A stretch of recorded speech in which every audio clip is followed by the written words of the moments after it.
For today's video, the star will be this 1992 Chevy Geo Metro convertible.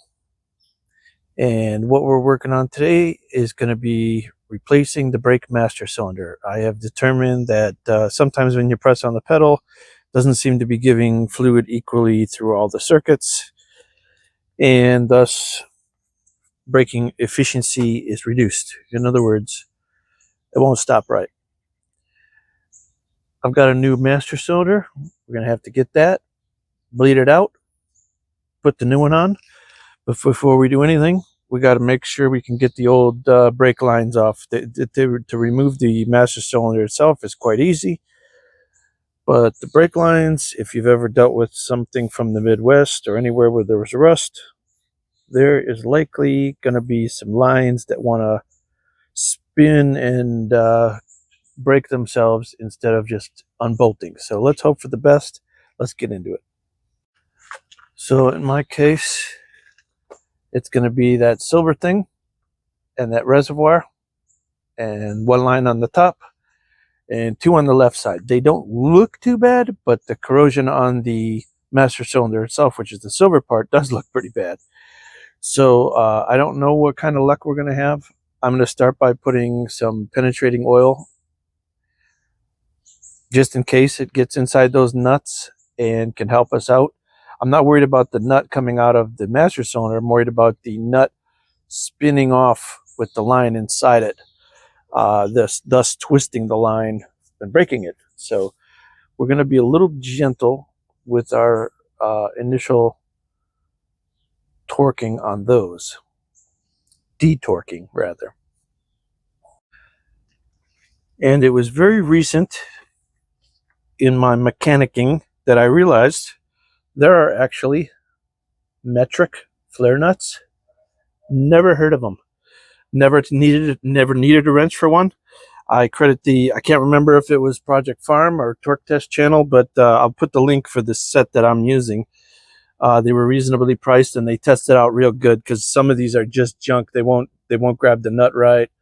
And if you're not familiar with what a flare nut wrench is, it goes over a line and then can get on the nut. It contacts more sides of the nut than a standard wrench in hopes that you won't round them off. All right, I got some penetrating oil put on there. Let's see if these want to give up easy. And I don't know if you can see. No, you can't see what I'm seeing. Let me get you in a better shot here. Over there. Now keep an eye on the line as I'm taking this off. Here's what you want to avoid. Here's what they like to do. So I've got the nut moving, but the line is stuck in the nut. We do not want to twist the nut and wring that off, if at all possible. So I'm just going to break them all loose, and then shouldn't use the word break, but I'm going to try to get them all started, and let's see which ones are going to let go and which ones aren't, if any are going to let go. And that one's letting go properly. So I'm going to go ahead and take that. I've got this one to do. And these crescents actually fit really well on here. And this one's going to be okay too. I'm not turning the line. So we got at least 2 out of 3. So we got a good chance at winning here at the end. Let me get some paper towels under there to soak that up, as we're going to lose some fluid for sure. So I took off the front nut. Now it's a good idea to, if your reservoir is full, go ahead and extract that. If you had a fluid extractor or some tool like that, that way you'll have a minimum of spillage. All right, I got the front line all the way off. Don't know if they had that in the last. Pulled that one. Now let's see if we can get this one to break loose. I'm hoping to not see that line turn I'm going to try just shocking it a little bit with my hammer. And let's see if we get any kind of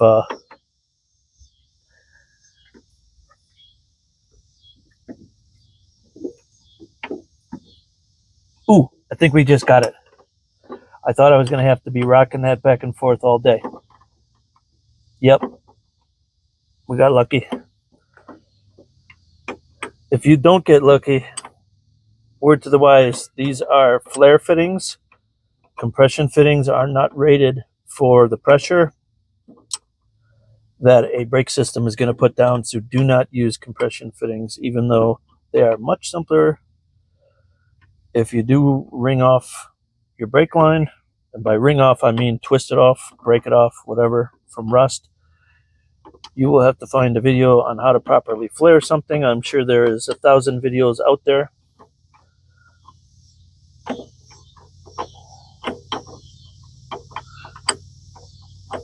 Because it's a pretty common repair if you live somewhere where rust happens.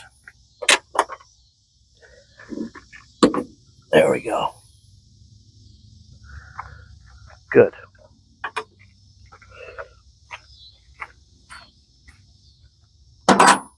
Also, if you hear that in the background, those are cicada bugs. There's nothing I can do about that. They kind of make a lot of noise this time of year. Now, before I get too carried away with pulling stuff off, I want to try to get that brake line. There's a fluid sensor here.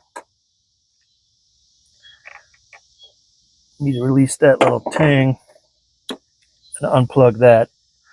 There's a little float inside your reservoir here that trips it on and off if it's too low on fluid.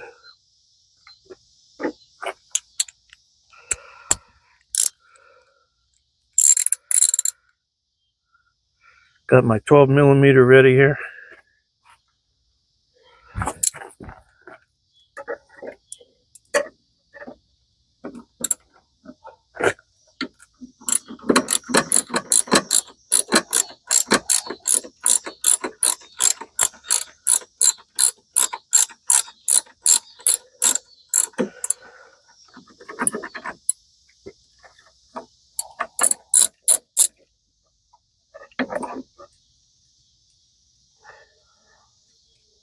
One nut.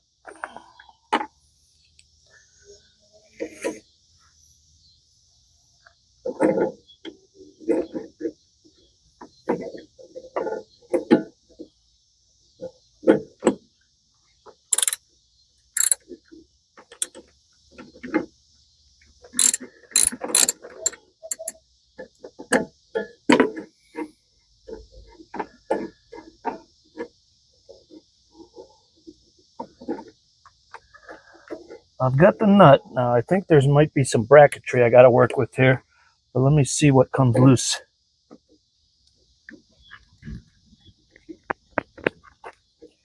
Wow, is that on there?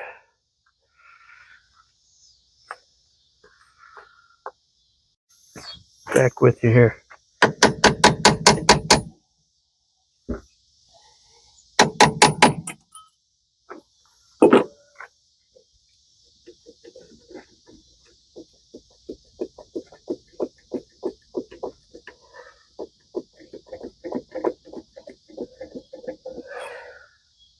I'm going to have to get a lever behind that.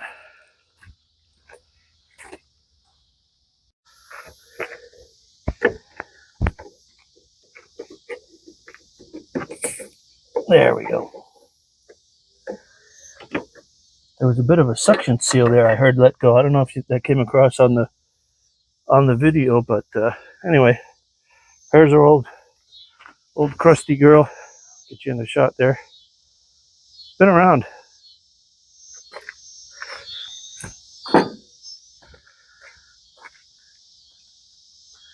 Now I'm just going to clean up the hole that it goes in there, because there's an O-ring seal on what I have, and that's important. So I'm going to clean up inside there by scraping or whatever it takes, and I'll bring you back. So this is what I'm using on mine. for this particular vehicle, it's a GM number 18030695. You use whatever brand you trust. If you have a brand, comes with some instructions on how to bleed it out. That's apparently quite important, because if you do have air in it, which of course it'll be filled with nothing but air right now, air, if you leave the bubbles down in the chambers, it will act as a sponge and not give you proper pressure. It will just be forcing a bubble to compress, not your brake fluid to move. This is I'm going to put links into the part and this,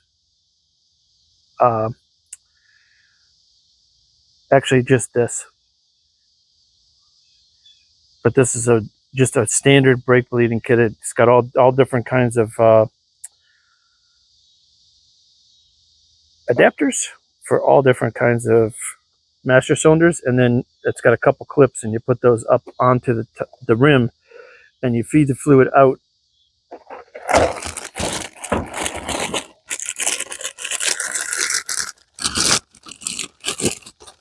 We'll attach the adapters here,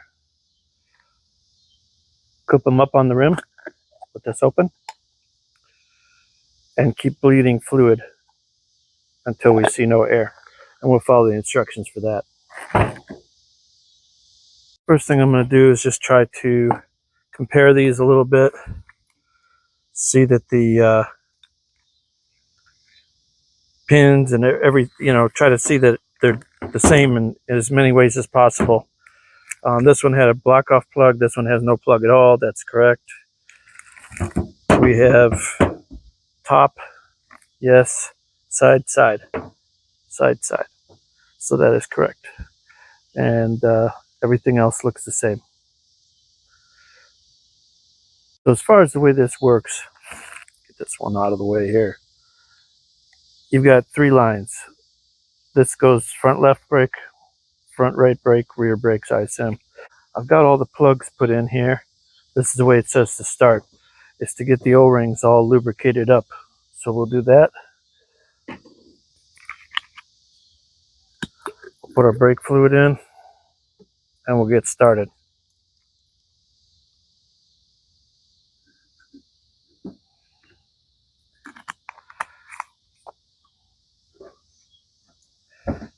So this one is so small, I can press this by hand. You may have to put this in a vise, but you're going to see, I'm going to try to get the shot for you.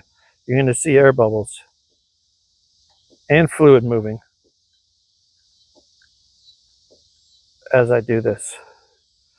And that's what we're trying to do. We're just going to go slow, and we're going to let it start soaking up all that fluid down into the O-rings and into the body of this thing before we even try to push the air out, because that's what it says to do. And it should get very difficult. And ours just did, because now we're pushing fluid, pressurizing it against the nuts. So now I'll have to take loose those nuts and put the bleeding kit on. While I'm doing that, because mine is not in a vise, I'm going to put our lid on. So let me install the bleeding kit, and I'll be right back. Okay, so I was doing that wrong.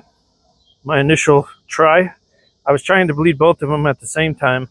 It says don't do that. One at a time.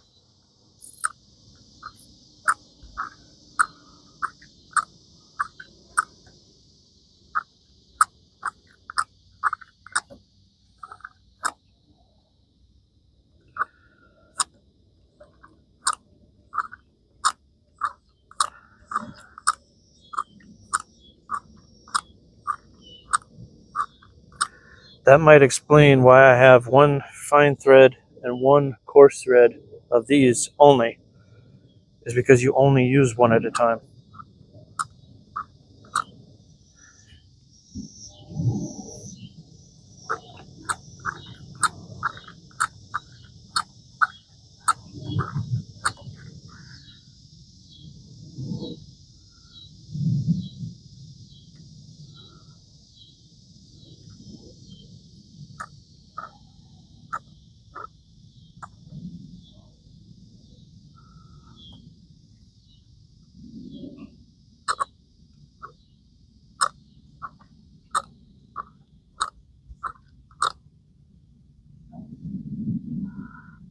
So far, I'm not really happy with the way that's coming out, but let me do the other one and then I'll come back to this one.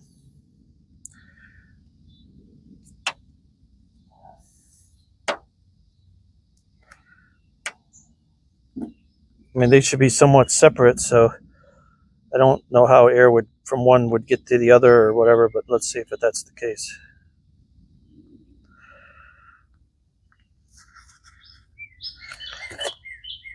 Come on, plug.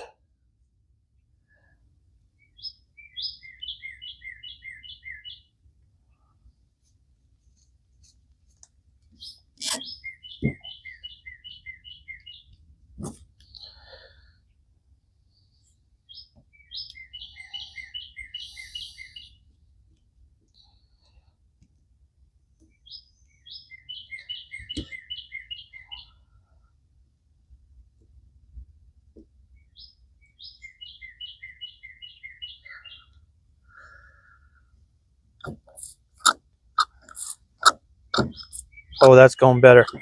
Now it's bottoming out more. I don't know if you can see how much I'm pushing, but it's stopping at a certain point now, which is good.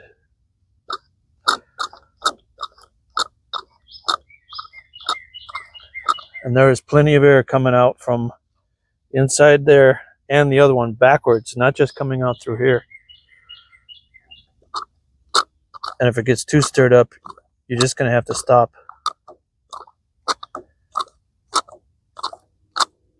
And wait.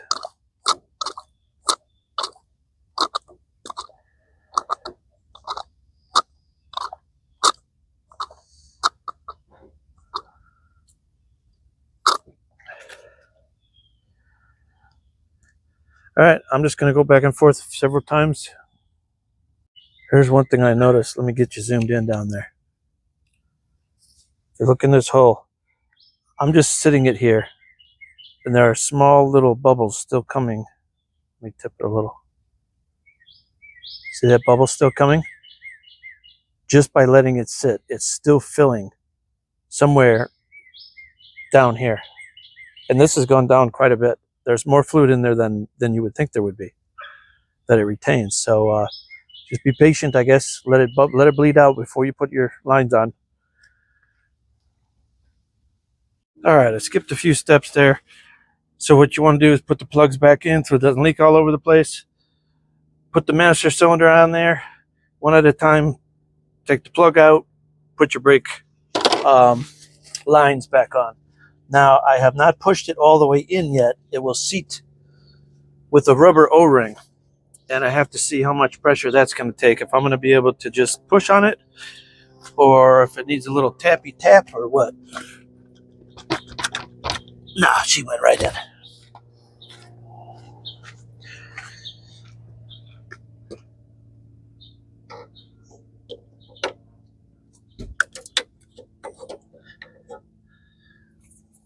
Somehow that lined up perfectly the first time, because I had the lines off, that's why. Okay, when you do yours, tighten it first, then put the lines. How about that?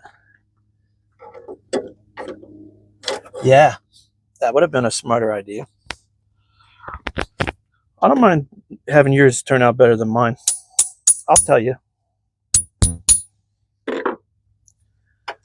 But I'll bet I'll get it on either way.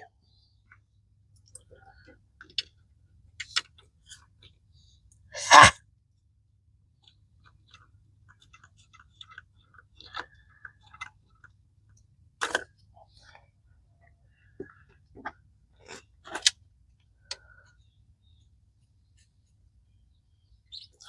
More than one right way to do it.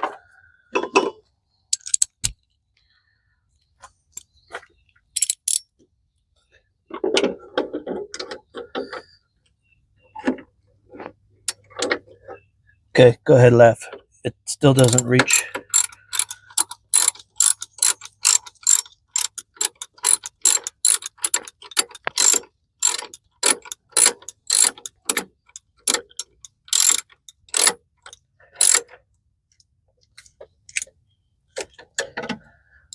Open end wrench coming up. Oh, I'll sneak that wrench in there. The last thing I want to do is mess with those lines again.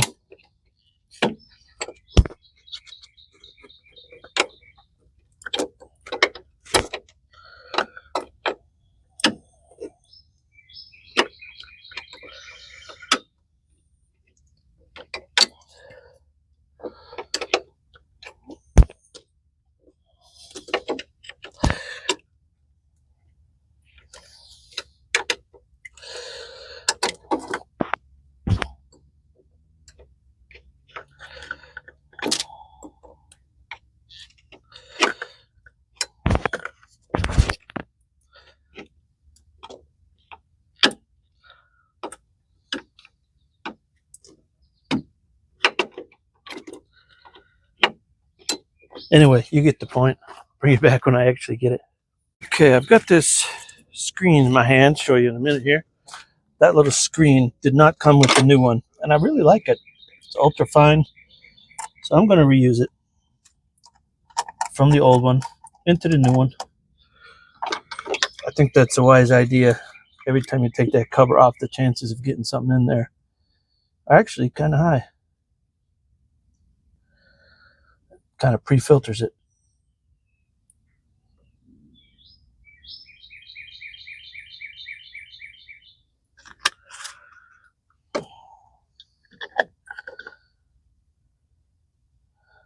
Let's attach our warning light, low fluid warning light. And we have ourselves an installed master cylinder. So for this video, I'm going to call that master cylinder Wildwood certified. You're going to also need to bleed out all your brakes at all four corners of the vehicle, starting with usually the furthest corner away, working your way towards the closest corner. And I won't show that because everybody's got 50 ideas on vacuum bleeders, pressure bleeders, 50 different ways to do it. Basically, you're, again, removing fluid from the system, letting good fluid with no air bubbles in while you're extracting bubbles is the whole idea. Thanks for watching.